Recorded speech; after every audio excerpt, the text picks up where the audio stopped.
All right, guys. So this is going to be a very special one because we're going to talk about a little bit of a hot button topic, and what I have to say isn't exactly hot button because there have been other people saying it's nowhere near as big of a movement as people are pretending it is at Disney marketing.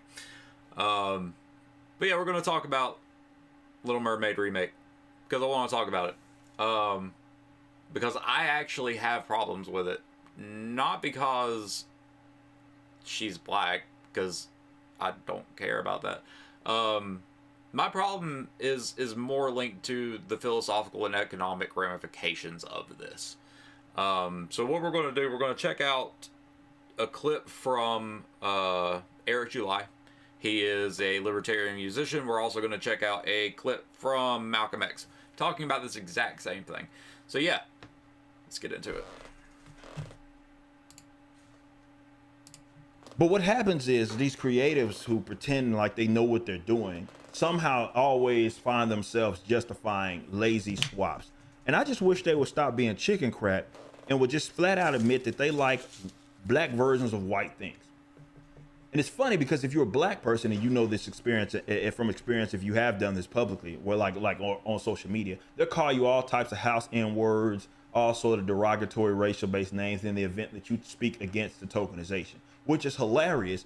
Like I had one guy, you saw me on Twitter talking about, he's like, oh, well, some white supremacy. I'm like, the person that thinks white folk are supreme to others is the person that's foaming at the mouth, begging for his scraps, acting as if things cannot exist unless it goes through that white man and that white character that had already had decades upon decades of established lore, established history. And you don't want to put in that work as a creative, so you swap it because that's the only thing you see as legitimate. Mm-hmm. So these folks who fist in the air, pro-black, yes, Queen Slay, I love the fact there's this black little black area or whatever. You just like the fact that there's a black version of something that you grew up with based upon a white character. Just say it. You the one that think white folks are superior to other folks. That ain't what I do. It's a projection. But more importantly, it's lazy. It's just art-wise is something that I will never condone or never justify. Even the ones where you think they feel, oh, I was okay with. I don't care that you were okay with it, considering the day and age that we live in. These people, we should be in a creative renaissance where people are able to create stuff anew. And they refuse to do it, or they're incapable of doing it, and they blame their failures on the audience, which is why y'all can't halfway connect with them anyway. So they go back to the old faithful. Let's take something that someone already recognizes and what someone already knows, and let's just palette swap. Bam, here, look at me signal. And any criticism means that you hate the actor or actress or some sort of, that's all nonsense. By the way, if you want to support the actress without going to see this movie, she has 3 albums out. Go buy one. So let's break down what he just said. These tokenization efforts they don't mesh, man. They don't because the point is to be inclusive to black characters. So there was actually a meme that completely shot itself in the foot regarding this. It was talking about this character from the Little Mermaid's cartoon series that was on in the 90s. And she was from the Ivory Coast. She was ethnic. She was deaf. She used sign language. And it was like, and that's proof that the mermaids can be black. And I'm just like, okay, well, why aren't we getting a movie about her? Because you can still call it The Little Mermaid or anything that you want to. You can still make it about that character. You can have an original Little Mermaid, but no, it's just palette swapping Ariel. And there were a lot of people who were saying, oh, well, there are African folklore stories like Mommy Wada. Make a movie about Mommy Wada then.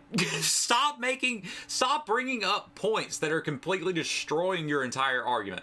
Don't be like, oh, well, Ariel can be black because there are other black mermaids. Cool. Make the movies about the black mermaids then. Why are y'all trying to use these things as points? They're not points. Okay, anyway, we're going to get to Malcolm X on this. This new type of black, you don't want integration. You want separation. Not segregation, separation. To him, segregation, as we're taught by the Honorable Elijah Muhammad, means that which is forced upon inferiors by superiors. A segregated community is a Negro community. But the white community, though it's all white, it's never called a segregated community. It's a separate community. In the white community, the white man controls the economy, his own politics, his own everything. That's his community.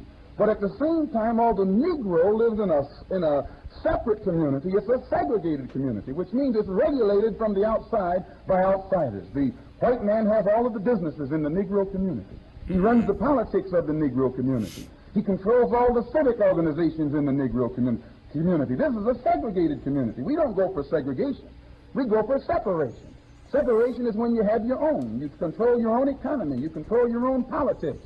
You control your own society. You control your own everything. You have yours and you control yours. We have ours and we control ours. So anyone who doesn't know, by the way, this is before Malcolm renounced the Nation of Islam. That's this whole thing. But Malcolm is actually probably my number one political influence. If I had to put them in order, I would probably say Malcolm X, Frederick Bastiat, and then Frederick Douglass. If I had to pick a top three, those would be the three. They're my biggest political influences. And he's making the speech. He's talking about how as long as you're giving your money to these companies that are run by white people and white culture, then you're never going to actually have proper representation. And that goes back to the same argument with those memes and those folklore. If you want actual representation of a black mermaid, because apparently that's important to people right now, as our society and economy collapse around us, we're worried about having a black mermaid. It's pivotal for our culture right now.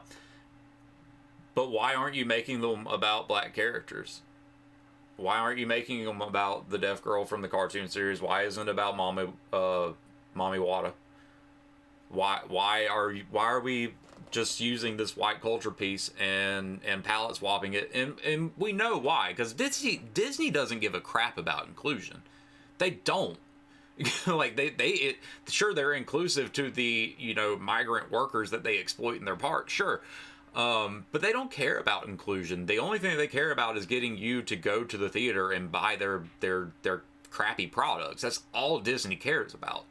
So while there's a whole section of society who are like, oh, this is Disney giving us inclusivity, it's actually just Disney trying to exploit you based on your ethnicity.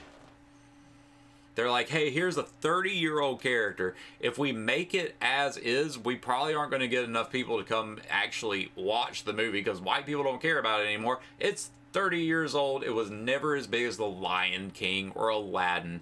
They knew it would be a flop if it was just a white person.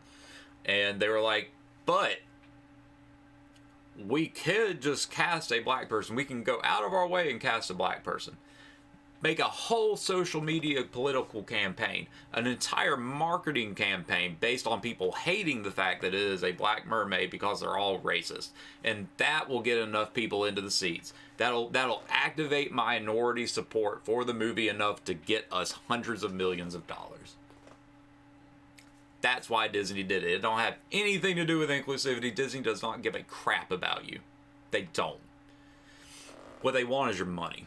And that was why I wanted to show you these two clips, because Eric July, again, he's a libertarian musician, makes his own content there. He also makes comic books. He's actually part of that community of trying to build up alternatives to these big platforms like Disney, Pixar, all these things, Marvel. And Malcolm says it right there. He's like, look, as long as you're doing that stuff, as long as you're like sneakers, stop buying Nike. He's like, oh, well, I mean, the white men own all the businesses in the black neighborhood. It's true. Stop going to the Nike store. Stop buying their junk. There's so many other companies. There's Rock Deep. There's Keeks. Keeks is actually a really good value for what you're spending. Keeks are really good shoes for what you're spending. I'm pretty sure they're from beginning to end owned and manufactured by black people. Stop buying Nike. Stop supporting Disney. In fact, let's start a petition. I want to start a petition on change.org. Someone help me do this. I want to petition Jordan Peele to make a movie about Mommy Wada. And I will go watch it. Not the Mommy Wada who's going to bars and giving people STDs. The Mommy Wada who takes depressed people back to her magical kingdom so they can become, you know, spiritually fulfilled and successful once they get back to the surface, and she has these faith adherents that she selects from for her personal harem and all that stuff. Make that movie. I want a petition for Jordan Peele to make that movie because I want to see it. And I will go see it. I will spend a lot of money taking people to go see that movie. But I'm not going to spend a penny. Not one penny. I wouldn't even watch this movie for free. I would not even watch this remake for free. Because I see it as ethnic exploitation, and no one is ever going to be able to convince me that it's not. Which means I'm not going to support it. Anyway, that's my rant for the day. If you enjoy the content, please hit that button under my face and slap that big red button that says subscribe, because I need some help with this channel because nobody likes these opinions. Until next time, I love you all.